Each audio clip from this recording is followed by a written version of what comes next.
María Kodama, tan parecía inmortal.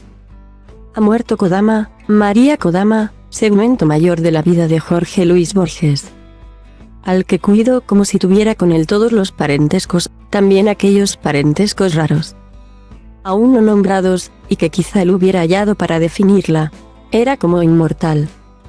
Blanca, asustada que asustaba, una mujer delicada y sutil, dotaba también de un mando interior, capaz de destruir con una mirada una certeza, si era referida a la vida de Borges, o a su vida personal con Borges.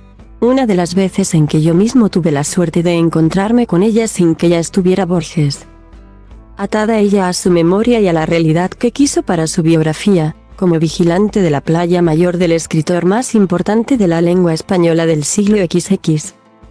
Yo metí la pata, y fue para siempre, aunque ella no tenía razón. Fue que por razones variadas, María Kodama se había hecho muchos amigos en España, en Madrid y también en Córdoba. Aquí se produjo el entuerto que ahora, tantos años después, puedo contar, sin que ella se enfade. Borges estaba en Madrid, convidado por sus editores.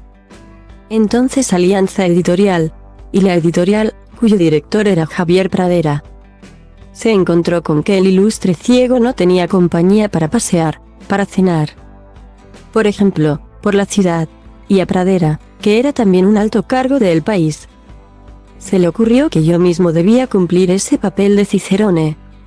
Y Kodama, le dije al editor, Kodama está en Córdoba, así que la suplantamos. Pues hasta mi hija, que tenía 6 años, acompañó a aquel hombre maravilloso a un restaurante en el que, además, daban un plato prohibido para un ciego, bichisoise. En el coche fue cantando melodías islandesas, preguntando por los apellidos de cada uno. Le gustó el de mi madre, Calzadilla, pues en alguna instancia de su propio viaje genealógico había uno igual, y, naturalmente, por todo lo que se le ocurriera, era tan divertido como indiscreto, así que en algún momento me pidió, incluso, que pusiera a airear su ropa interior y sus camisas para que, al día siguiente, cuando se fuera, estuvieran bien aseadas. Llegó, en todo caso, el momento de la comida, una cena que tenía que ser frugal porque él no podía conducir los alimentos. Pero lo que pidió fue lo más arriesgado para un ciego, la maldita bichisoise. Ese alimento afrancesado hecho de hilachas solo podía ser ingerido si alguien tenía destreza con la cuchara, y él estaba impedido para ello. Así que este cronista le estuvo dando a cucharadas aquel ingenio, mientras él interrumpía lo que fuera con tal de contar sus ocurrencias.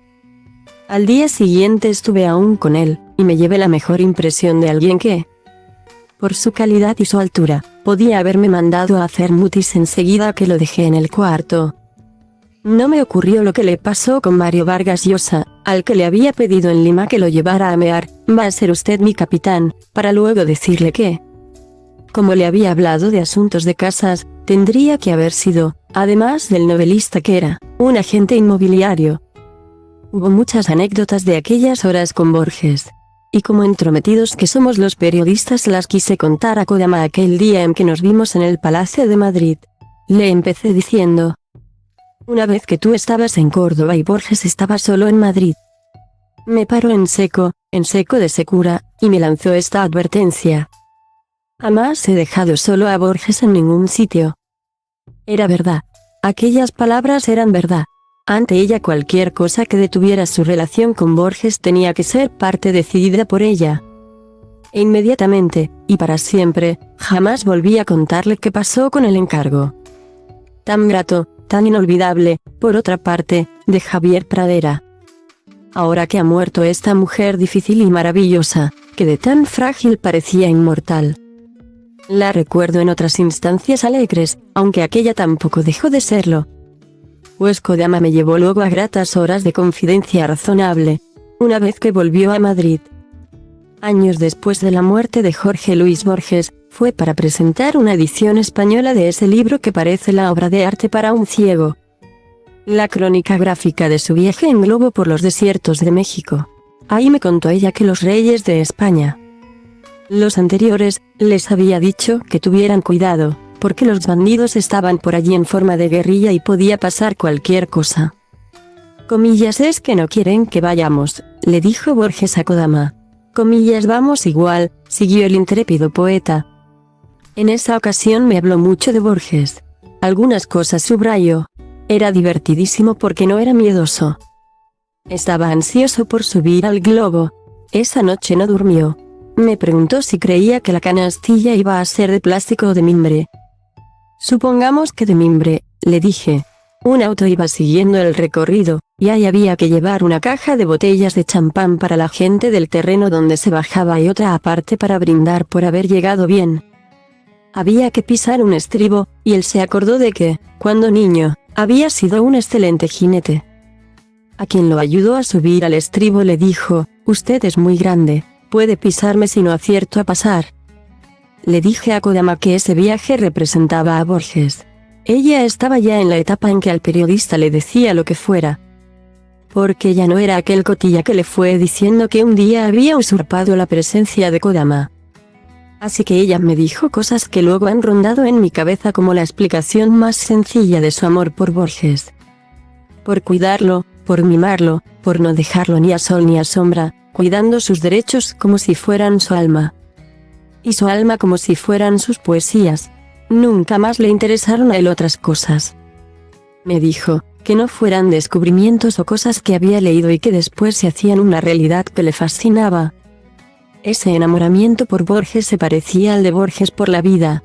Durante años sostuve entre los que siguen teniendo la tentación de hacerla de menos.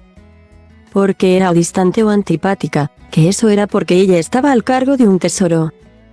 Y aquel hombre era un tesoro que no tuvo mejor guardián que esta mujer que ahora. En las estrellas, seguirá velando por Borges, que también estará despierto a bordo de un globo de papel que sostiene los versos que lo hicieron el hombre más sorprendente. De más bella imaginación, más rotunda y sensible, de las que se hicieron en el siglo que Borges hizo mejor que lo que era. Gracias a Kodama, también, en la parte decisiva de las despedidas. Esta vez le toca a ella. Y yo la veo mover la cabeza, poseída de Borges, animada por Borges, vestidos sus ojos de Borges. En el sitio en el que quería sentarse porque era el único lugar del mundo donde veía bien los amarillos.